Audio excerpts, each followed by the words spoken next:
Hello, and welcome to Western Civ, episode 213, Blood, Gold, and Glory. Last time we introduced Francis I, the King of France. Francis, through sheer luck and over seemingly insurmountable improbability, became the King of France upon the death of Louis XII on January 1st, 1515. Like Henry VIII, his immediate goal is to seek military glory on the field of battle. Like Henry, Francis turns to a traditional French proving ground, Milan. Like Louis XII and Charles VIII before him, Francis made a play for the wealthy city of Milan, and unlike Louis XII, he actually gets it. After the Battle of Margiano, Francis finally defeats the Swiss pikemen and wins what will prove to be the most important battle of his reign. Too bad for him. It all happened less than 12 months after he took the throne, and he has decades of that reign to go. Henry VIII is going to prove to be one of Francis's rivals, as we know. But there's another man who I've danced around here for at least 8 episodes at this point. Charles of Ghent. Charles of Habsburg. The future Charles, King of Spain. Holy Roman Emperor Charles V. Charles is a fascinating character in our story, and one of the most important historical figures in all of early modern Europe.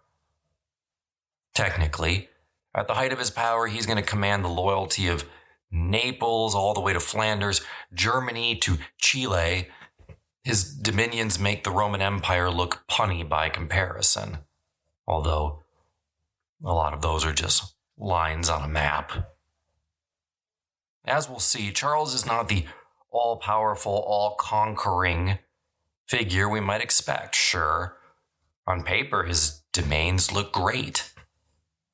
But in reality, he rules a patchwork empire of varying degrees of allegiance and controls a gold mine in the Americas, but Europe doesn't really know that yet. Still, he's massively important. And so today we bring Charles onto our board.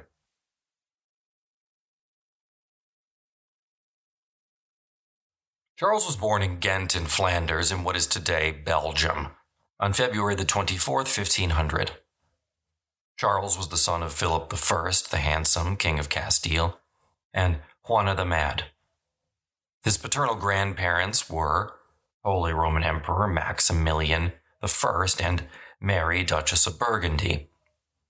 Of course, his maternal grandparents were none other than Isabella and Ferdinand, the Roman Catholic King and Queen of Spain.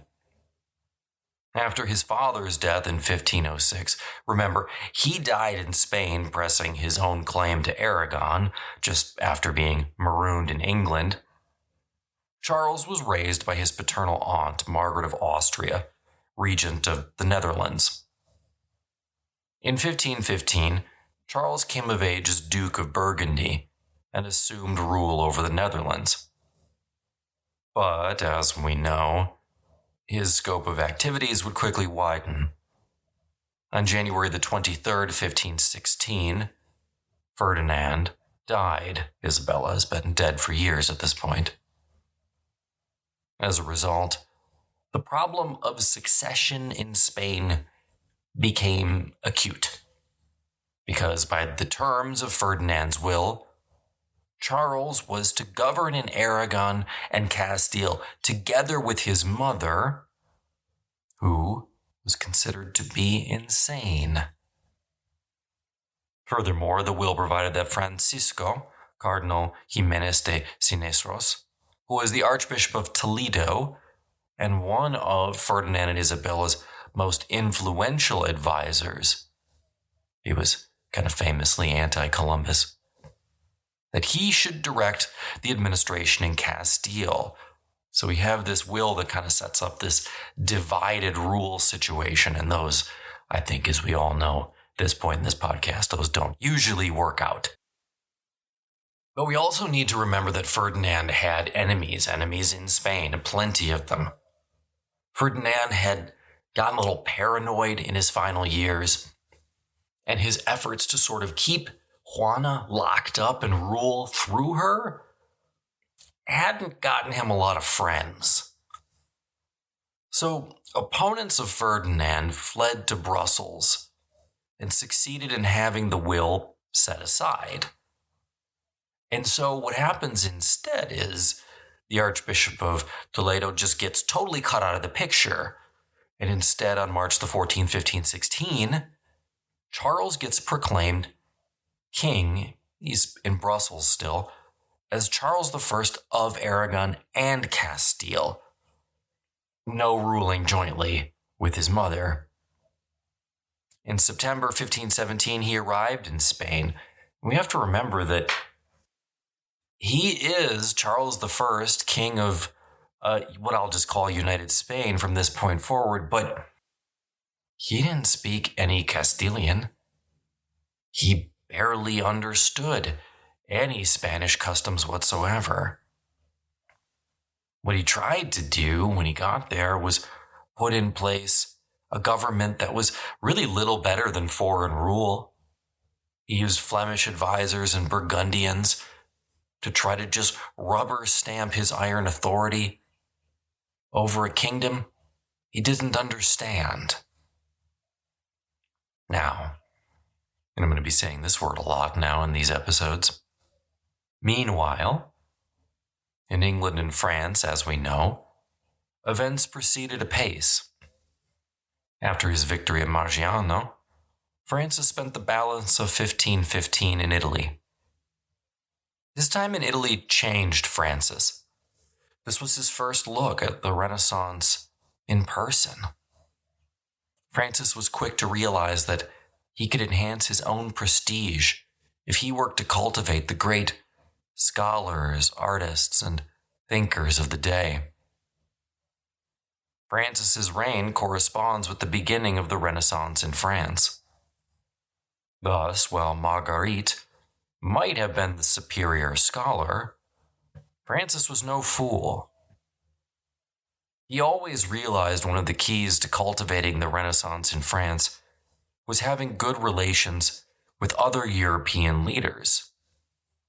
And in 1516, one of the most important men that he had to be on good terms with was Pope Leo X. After two extremely talented and ambitious popes, plus a guy who ruled for about 30 days, I'm talking, of course, about Alexander VI and Julius II, Leo, the Medici Pope, ascended St. Peter's throne with an eye to restoring a peaceful balance of power in Italy and throughout Europe. He recognized that the papacy depended on the crowned heads of Europe for its own existence. If European monarchs needed the Pope in order to confer legitimacy, then Leo had a role to play. If not, then the papacy would continue to be relegated to third-party status. And, of course, I should mention, in 1516, no one was aware of the brewing Reformation. After Marciano, Francis realized that his relations with the Swiss were tenuous at best.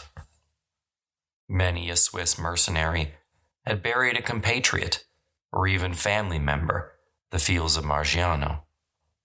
So their continued support was anything but guaranteed. Henry VIII, after dealing with that problem of Princess Mary, and who was still viciously jealous of Francis's military success, remained a more likely antagonist than ally at this point, despite recent accords. Henry had one famous exchange with the Venetian ambassador that follows in 1515. "Talk with me a while," Henry said. "The King of France, is he as tall as I am?" The Venetian replied, "There is but little difference." "Is he as stout?" Henry asked. No, the Venetian answered. What sort of legs has he? Henry asked. Spare, your majesty. Henry beamed and pointed to his calf, proclaiming, Look here, I have also a good calf to my leg. Henry was so jealous of Francis, the French king, that he even sought bodybuilder style to compare the size of his calves with Francis. But for all his jealousy, Henry enjoyed a genuine rapport with Francis, as we're going to see. The two men were much alike, quote, not only in personage, but also in wisdom, delighted both in hunting and hawking and building, in apparel and in jewels. Speaking of jewels, in May 1515, Mary Tudor and Suffolk returned to England and were warmly received by the king. No doubt the fact that Mary had pilfered and brought home several beautiful and expensive French jewels helped smooth things over. Suffolk and Princess/Widow Mary were wed on May the 13th, 1515, confirming their previous French wedding.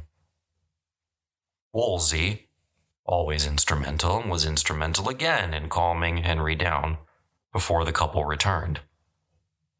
This was a smart move on his part because it ingratiated Suffolk to him and reduced Suffolk's status to more of a grateful client. Suffolk, upon his return, spent most of his time away from court, dealing with royal affairs in East Anglia, which suited Cardinal Wolsey just fine. Back on the continent, Francis was trying to decide what to do about Naples. For centuries, the papacy had exercised complete, if at times limited, suzerainty over Naples. The decision as to who was going to rule Naples after the death of Louis XII and the eventual death of Ferdinand of Spain would come down to Pope Leo. Both men understood this reality, and both wanted to secure significant concessions from the other before the issue of Naples would be decided. The papacy and France agreed to an initial treaty in late 1515. In said treaty, Francis agreed to concede the Duchy of Nemours in north-central France, along with a royal pension to Leo's brother, Giuliano. In return, Leo awarded Francis Parma and Pienza. Both sides declared themselves pleased with this initial agreement, but two main issues remained. One was, obviously, Naples. The other was the Pragmatic Sanction of Bourges, which had been in place since 1438. This is the agreement that gave the French king the authority to dole out most high ecclesiastical offices in France, which, in theory, the Pope had to confirm. Pope Leo was acutely aware of the papacy's waning influence in the territorial affairs of Europe, and he desperately wanted to reverse that trend. Naples and the Pragmatic Sanction were two ways Leo thought he could make that come true. So the two sides agreed to meet again in Bologna, within the Papal States, in December 1515. The meeting got off to a good start right away. Both men genuinely seemed to enjoy each other's company, and Francis in particular loved being around the worldly and cultured Pope. Due in part to the warmth of their relationship, the two men reached an agreement on December 14th. The Pragmatic Sanction was revoked and replaced with the Concordat of Bologna that drastically reduced the French king's influence over ecclesiastical appointments. Francis assented not only to this, but also to a proposed crusade against the Ottomans. Said crusade would be paid for with a 10th tax on the French clergy, so Francis didn't need to raise any funds. The issue of Naples was more nuanced. Leo hinted that he, quote, might give Naples to Francis upon Ferdinand's death, which is short in coming here, but he didn't commit himself to any specific action. Francis agreed to all of this, including granting his support to Giuliano de' Medici. All in all, objectively, Leo certainly got the better end of the bargain. All Francis got was the hope that he might someday get Naples.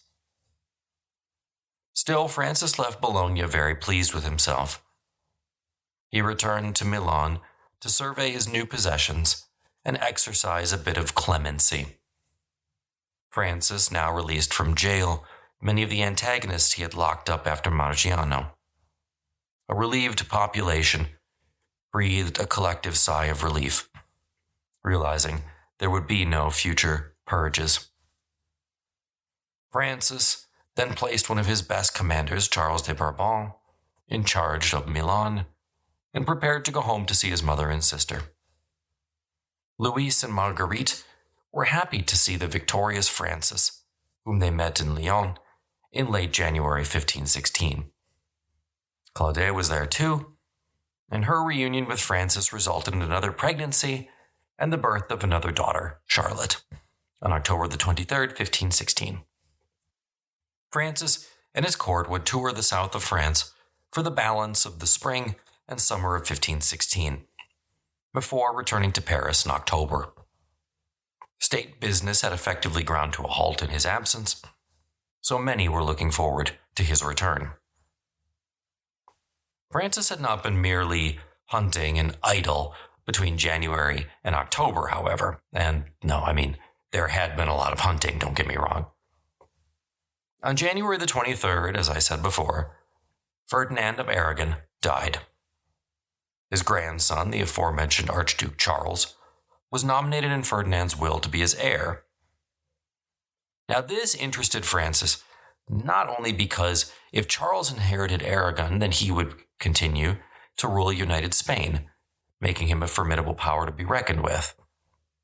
But for our purposes right now, moreover, Charles was also interested in the fact that Ferdinand has nominated Charles to succeed him as the King of Naples, a title that Francis believed belonged to him and that he desperately wanted, as we know. Francis believed he had a solution to this problem. Charles was the nominated heir of the dead king, but Francis thought he derived a better claim to Naples through Louis XII, who had ceded the kingdom of Naples to his niece. However, this ceding was contingent upon said niece having children, which she did not. So as the closest male heir, Francis believed that he, not the 16-year-old Charles, was the rightful ruler of Naples. This was a very delicate issue. Neither Francis nor Charles wanted war with the other at this point. Charles was on his way to Spain to deal with a rebellion. Essentially, Castile and Aragon wanted to return to a self-rule scenario, which Charles absolutely did not support. For his part, Francis didn't want to appear bullish, or he risked alienating not only Charles, but likely Pope Leo as well. So on August the 13th, 1516, the two monarchs agreed to a treaty at Noyon. It was agreed that the infant girl Charlotte would be betrothed to Charles, and that Naples would be a part of her dowry. Hence, Francis would get to hold on to Naples for now until Charlotte came of age and could be properly married. In addition, Charles agreed to pay an annual tribute of 100,000 écus in respect of Naples, which more or less implicitly meant Charles was conceding Francis's claim. Francis was very pleased with this result, and, on its surface at least, it seemed like the deal was in his favor. He followed up on this diplomatic win with another, the treaty of, quote, perpetual peace with the Swiss cantons. In exchange for an annual pension of 1 million écus in general, plus 2,000 annually to each canton, the Swiss agreed that they would not support France's enemies in France or in northern Italy. Francis would be allowed to levy any troops he wished, provided that they were not called upon to fight against the emperor. Maximilian, still alive and said emperor, had no issue with this. He saw that Francis was a rising star and he had no intention, like Charles at this point, of fighting him. On March the 11th, 1517, he, along with Francis and Charles, signed the Treaty of Cambrai. In theory, it was a kind of mutual defense pact against the Ottomans. In reality, the goal of the treaty was to divide up Italy, mostly at the expense of the Venetians. It's hard to say how seriously Francis, or anyone, took this treaty, especially given that he renewed an alliance with Venice the following year. Francis had every reason to feel good in 1517. His main rivals, Maximilian and Charles, were mollified. Henry VIII privately seethed, but Francis was confident that Wolsey would keep England on the sidelines. France now controlled Milan and Genoa and had every expectation of governing Naples for the foreseeable future. What Francis did not understand, however, was that Charles was not a boy to be toyed with. Indeed, if Francis made any error in his first several years on the throne, it was underestimating Charles. The error would, in time, prove fatal. Meanwhile, in England, Henry VIII had not been sitting idle. In the summer of 1515, the king took his progress westwards, where he was joined by the man many believed to be the actual king of England in the 6th year of Henry's reign, Thomas Wolsey, who, just that month, had become Cardinal Wolsey, thanks to Leo X. Wolsey was a cardinal right out of Leo's own mold. He aspired to a lifestyle rivaling the king himself. In the spring of 1515, Wolsey began construction on the most fabulous palace in all of England, the former center of the Knights of the Hospital at Hampton Court. Wolsey started by demolishing the entire existing structure, save the clock above the clock court, which still bears the date 1479. Hampton Court was ready for occupation by 1517, and finally completed in 1525. Wolsey spared no expense, making Hampton Court the most spectacular residency in all of England. The outer chambers alone were adorned with priceless tapestries and 60 rich carpets, a gift of the Venetian Senate. Wolsey's palace was indicative of his rising stature. Archbishop Warham, who had several times clashed with Wolsey, was now finding it difficult to do his job as Lord Chancellor and Primate of England. So on December 22nd, 1515, Warham retired. 2 days later, Henry appointed Wolsey to his old post. He was now, by anyone's estimate, the most powerful man in England, second to the king. Maybe. In 1515, one envoy is reported to have said as follows: "This cardinal is king, nor does his majesty depart in the least from the opinion in the council of his lordship." Different court factions quickly found themselves effectively neutered. Their bitterness was matched only by Wolsey's lavish lifestyle. His ecclesiastical revenues plus his fees as the Lord Chancellor brought in a massive £35,000 per year, which is over £10 million per year in today's money. Most considered his lifestyle unbecoming for a member of the church.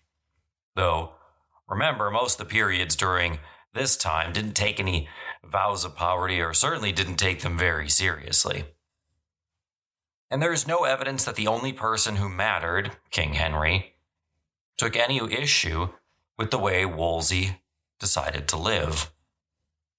It's important to point out that while Henry had no interest at all in the administrative process of the English government, he didn't just hand over the keys like Emperor Tiberius had in Rome at the end of his life. Everything Wolsey did was, quote, by authority. And if Henry disagreed with his key counselor, then Henry did as he wanted. Except on several occasions, during the majority of the year, Wolsey and the king rarely saw one another. He typically remained in London while Henry took his summer progresses. They remained in contact via daily dispatches and through messengers. Now, a lot of people at court disliked Cardinal Wolsey, mainly because he was not nobility. And he gets a bad reputation in a lot of history books, as well as popular culture, for what's going to happen later. But it's important to remember that Cardinal Wolsey was both beloved by Henry and was also fantastic at his job. He was a really, that's underlined, hard worker. He rose each day at 4 a.m. and often worked at his desk alone for 12 hours without stopping to eat or relieve himself. Henry and Wolsey got along really well together. In 1518, Cardinal Wolsey wrote to Henry, "Your realm, our Lord be thanked, was never in such peace and tranquility." Wolsey might thank God, but Henry knew full well who he had to thank for the peace the realm enjoyed. Henry spent the Christmas of 1515 at Eltham Palace, one of the most frequented royal residencies since 1305. Henry proved no exception, and Eltham was one of his most frequently used great houses during the first half of his reign. The court was at Greenwich when on February 18, 1516, Queen Catherine finally gave birth to a healthy baby. But it was a girl and not the hoped-for boy. Still, all our sources report that Henry was positively delighted with his first child. When she was 3 days old, the girl was christened Mary. Henry enjoyed showing off his daughter, as I do mine, assuring ambassadors that she never cried. Mine does. She was the, quote, pearl of the world. Mary had inherited many Tudor traits, including her parents' intellectual and musical gifts. Hot on Mary's heels, Suffolk's wife, also Mary, gave birth to a son on March the 11th, 1516, named Henry in the king's honor. But it was another sister who soon stole the show. Margaret, Henry's older sister, was married off to King James IV of Scotland, the one who had been killed during the Battle of Flodden Moor. Margaret had remarried Archibald Douglas in 1514, but the Scottish Parliament wasn't having it and seized control of Margaret's son and the heir to the Scottish throne. Then they drove Margaret out of Scotland entirely, and in May of 1516, she arrived at Tottenham with her daughter Margaret Douglas, or Little Margaret as she's called. Henry was quite taken with little Margaret and arranged for her to be brought up at court alongside Princess Mary. That same May, Richard Fox finally retired as the Lord Privy Seal. He had done more than anyone else to secure Henry's ascension, and he'd had enough. He founded Corpus Christi College at Oxford and spent his retirement devoted to his religion. While we will hear about him as we talk more in depth in coming episodes about the English Reformation, he will die in 1528.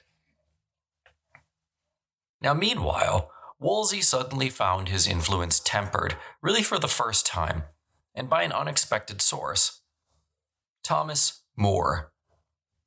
More was unlike most courtiers at the time, in that he understood and despised the superficiality of court, and disdained the trappings of wealth and power.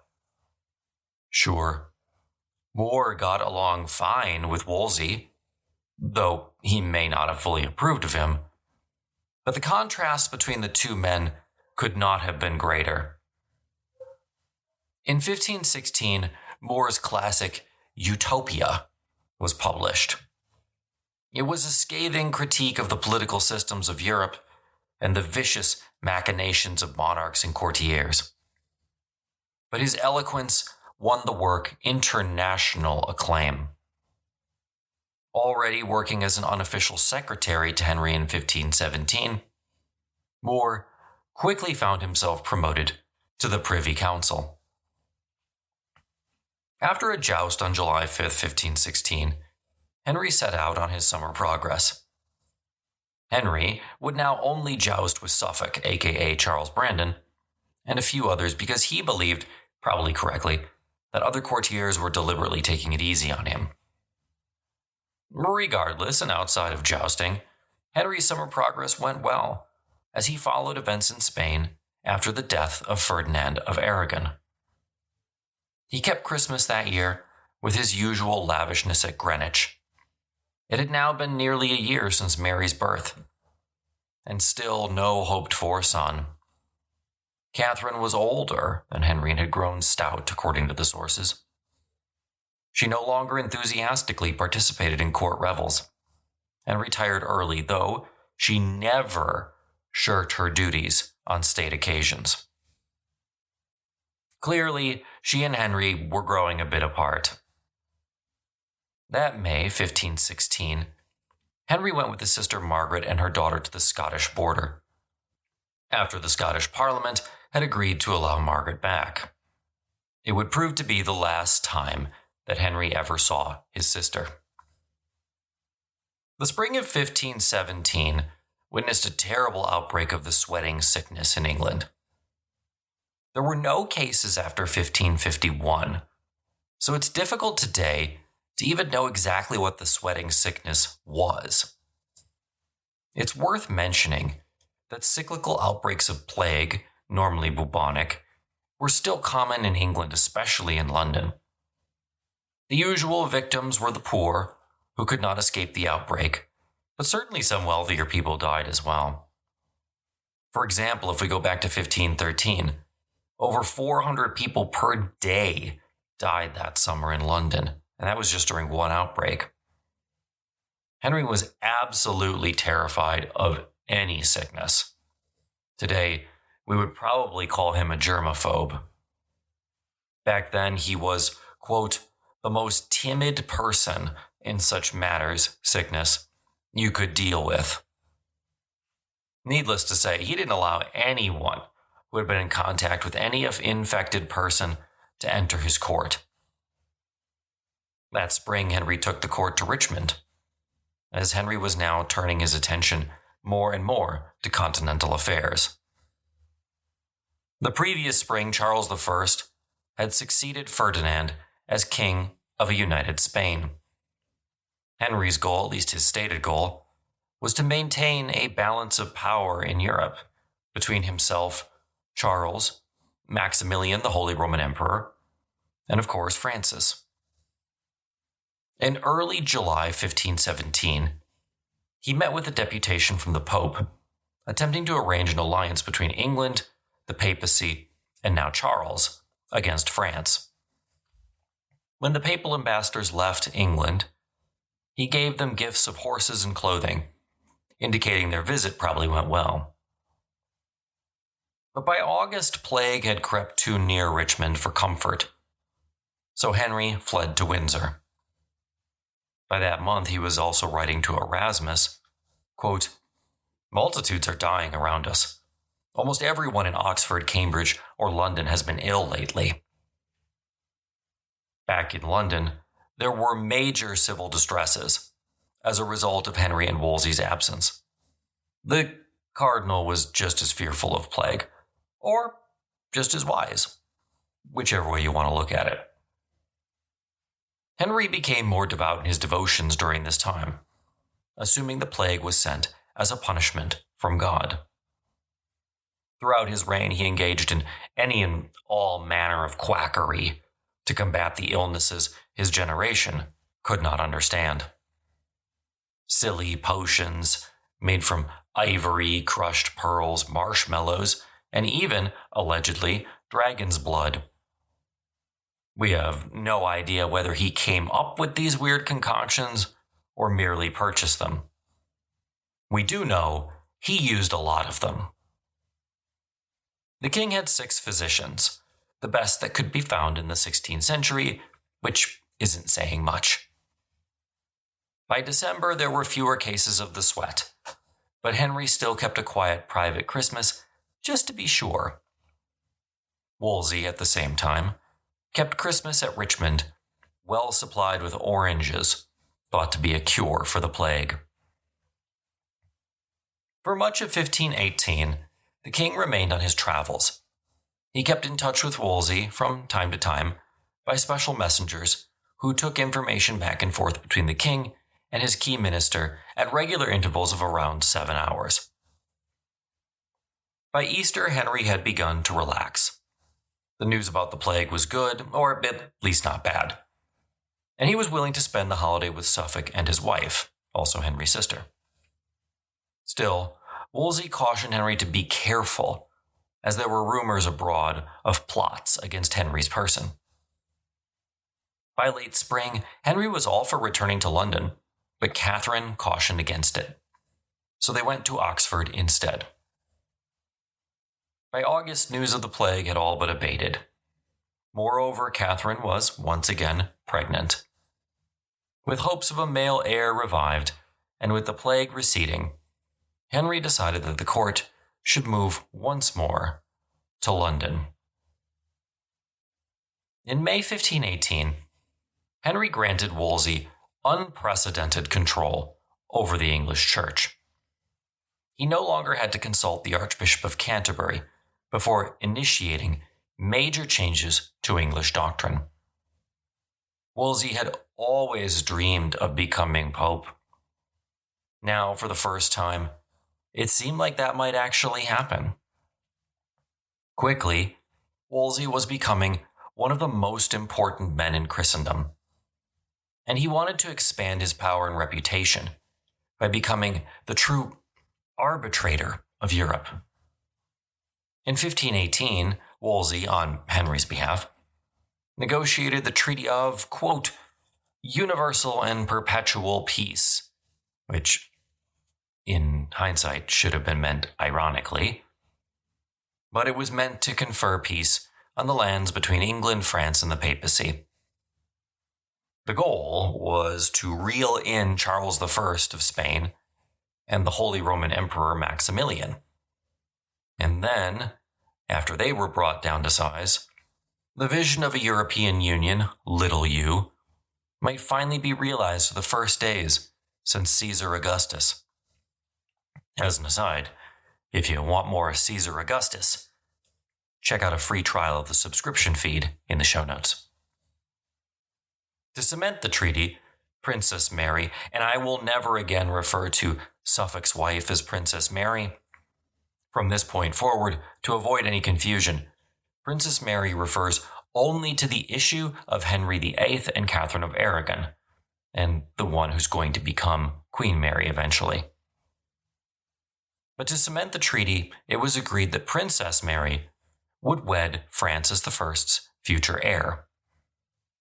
Wolsey himself put together the festivities to showcase the treaty, spending nearly £10,000, around $3 million in today's money, on feasts and games in London. The Treaty of London, as it was called, was signed on October 3rd, 1518. Afterward, Wolsey celebrated High Mass, and, as an aside, this is probably Wolsey's high water mark. 2 days later, Princess Mary was formally betrothed to the Dauphin. The festivities continued until 2 a.m., but Catherine, heavily pregnant, retired early. The French, according to the reports, were extremely impressed with the celebration. Henry's hopes of a son ended once more in disappointment.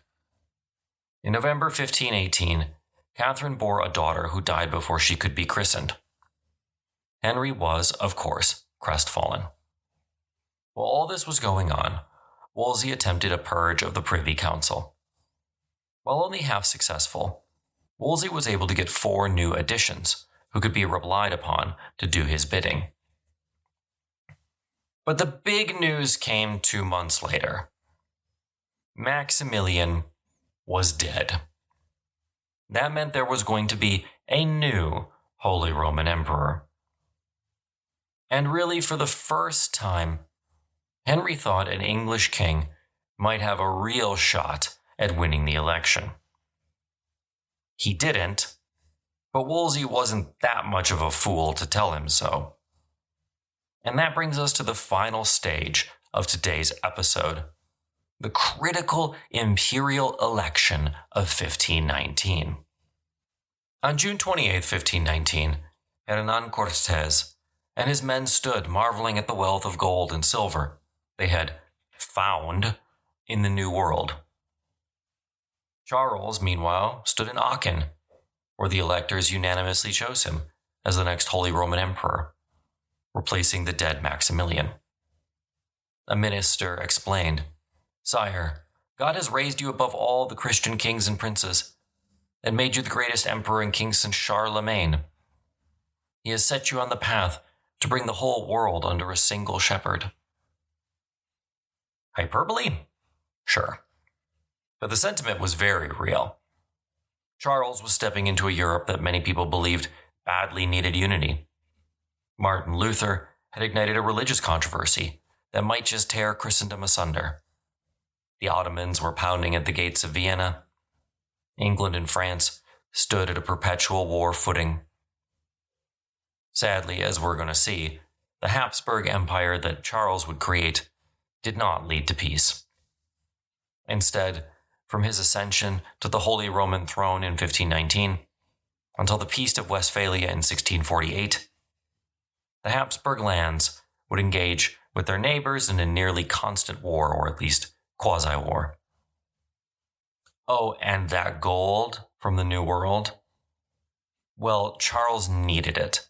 Like, now. The great Fugger banking house boasted that it had bought the Holy Roman election for Charles to the tune of some 543,000 of the 850,000 florins Charles used to bribe the electors. Cortes and his money arrived just in time. Certainly, Charles had the inside track to the imperial throne, though Francis I and Henry VIII would also throw their names into that hat, Francis much more. Just before he died in January 1519, Maximilian I made it clear he wanted his grandson Charles to succeed him. But the Holy Roman Empire was still a major entity in Europe in 1519, with domains stretching from Germany to the Low Countries, Burgundy, Savoy, and a pretty decent chunk of northern Italy. It should come as no surprise that the crowned heads of Europe and the electors largely ignored Maximilian's efforts to will the crown to Charles. Before his corpse was even cold, men were lining up to jockey for the crown. And one of those men was Francis I. The French king's motives for wanting to become the Holy Roman Emperor were twofold. First, he wanted to strengthen his own position. Second, he wanted to thwart Charles. If Charles became emperor, then the balance of power in Europe would fundamentally shift. This was the age of the birth of the nation-state. Europe was no longer dominated by coalitions of patchwork feudal kingdoms. Rather, several large proto-nation states like England, France, and Spain were so much more powerful that they could now simply shove the other remaining principalities aside. Francis could deal with Charles if he was just Charles I of Spain. But if Charles combined the power of Spain, the wealth of the New World, and the nominal authority of the German princes, then he would easily become the most powerful man in Europe. Francis was far from subtle as to his imperial ambitions. He confided to Sir Thomas Boleyn, while literally leaning out a window to avoid eavesdroppers, that, quote, he would have the empire if it cost him £3,000,000, and that 3 years after his election, he would be in Constantinople or his grave. Francis's problem was that there was no precedent at all for a non-German emperor. The fact of the matter was that it was long imperial policy for the electors to nominate a Habsburg to fill any vacancy, and Charles was a Habsburg. Yet there were reasons for Francis to be at least a little optimistic. Charles was then only 18 years old. No one knew who he was or how he might rule. Moreover, just like Francis, there were men within the empire who felt a bit queasy at the idea of one man commanding that much power in Europe. Once elected, they feared that they might not be able to curtail Charles's ambitions. Plus, there was the outside argument that his mother, Juana of Castile, was rumored to be mentally ill. She almost certainly wasn't, but rumors matter. So people wondered if Charles might head down the same path. The first ballot produced no victor, which actually encouraged everyone to join in on the contest.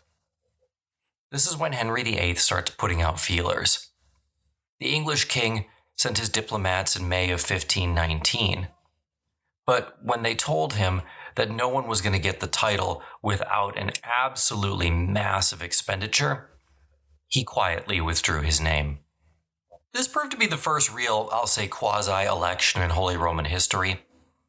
Technically, only the electors get to vote, but for the first time, volumes flew off the printing presses of the empire in an effort to sway local opinion. Electors, the rationale went, probably would not go against the expressed desires of their nobility. And so, if someone could shift popular opinion toward Francis or Charles, then that might prove decisive. The electors met on June 8, 1519, in Frankfurt. Despite Francis's almost Herculean efforts, it proved to be a foregone conclusion when, on June the 28th, the electors announced that Charles I of Spain was now Charles V, the Holy Roman Emperor. This decision affirmed the essential German nature of the position and continued the Habsburg monopoly over the post until the Holy Roman Empire's final dissolution. Furthermore, it meant that Charles, not Francis, was now the most powerful man in Europe. It had cost him dearly, 850,000 crowns, as I said, but he was now supreme. It was the first serious setback Francis had faced. For his part, Henry took the news well. According to witnesses, he heard the announcement of Charles's election, quote, lovingly. And when someone told him how much money Charles had spent on the imperial crown, he was, quote, right glad that he had not obtained the same. Realistically, I doubt Henry ever really believed that he had a shot at obtaining the imperial crown. There had not been an emperor who was not tied to the German royal houses since, I suppose, Charlemagne started it. But Europe had changed a lot since 800 CE. As Charles negotiated for the imperial crown, he had to deal with issues in the New World more often than he would have liked. Ferdinand and Isabella might have funded Columbus's voyage, but Charles of Spain was really the first European monarch who had to consistently wrestle with issues related to the New World. He would be the first, but certainly not the last. Throughout 1519, Charles had been dealing with two different proposals for the settlement of the New World, brought by two very different men, Gonzalo Fernandez de Oviedo y Valdez and Bartolomé de las Casas. Today, the most famous of the two, by far, is Las Casas. He's best known for his exaggerated but still terrifying description of the atrocities visited upon the natives of the New World by the colonizing Spanish in a work called Brief Account of the Destruction of the Indies. Las Casas, who had sailed with Columbus, we believe on the second voyage, had witnessed these atrocities firsthand. Back in 1511, Las Casas listened to a heart-wrenching sermon preached on Hispaniola by a Dominican friar. The present economic system used by the Spanish in Hispaniola was called the encomienda system. It required local natives to provide a specific amount of gold or silver, sometimes other items, as tribute every year. If they failed in their obligations, they could be imprisoned, lose a hand or foot, or be executed. The priest bellowed out to all those who would listen, "I am the voice of Christ in this desert. This voice tells you that you will now live and die in a state of mortal sin. By what law do you hold these natives in such horrible and inhumane slavery? By what authority have you waged such detestable war against people who live peacefully and quietly? Why do you murder them in order to acquire ever more gold? Be sure, like the Moors and the Turks who are without faith of Jesus Christ, you can never save your souls." Not many people listened, but certainly Las Casas did. In the following months, Las Casas renounced his involvement in the encomienda system.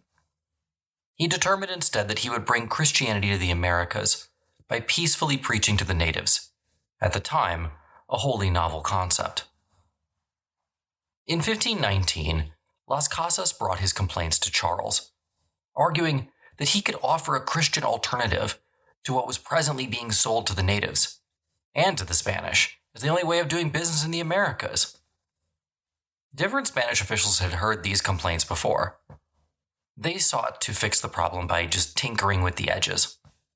"No," said Las Casas. This was a huge issue at the root of the encomienda system. The entire system had to go.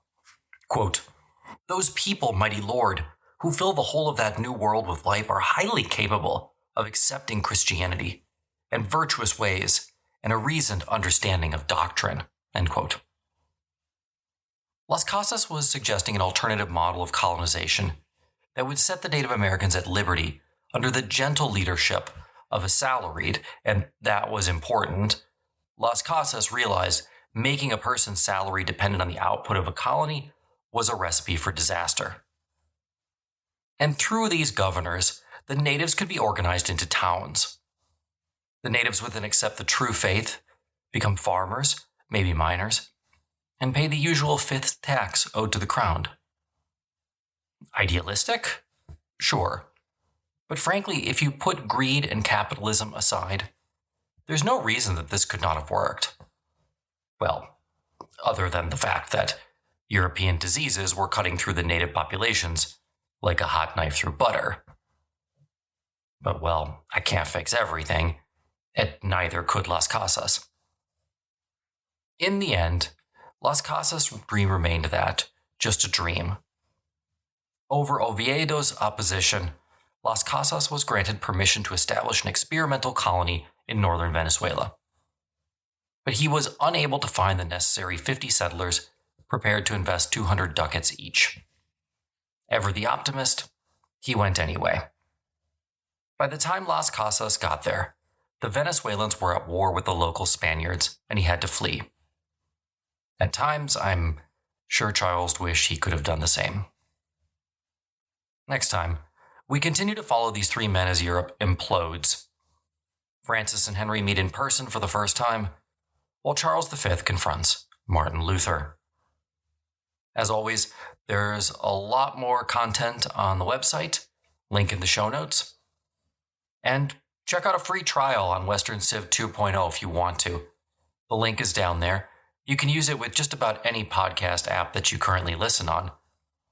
I'm just blown away at all the things that I skipped entirely or gave really short shrift to the first time I started out on this journey about 8 years ago. I just finished recording an episode on the Minoans, and I didn't even talk about them the first time around. Anyway, there's a free trial there. glow.fm/Western Civ. Check it out.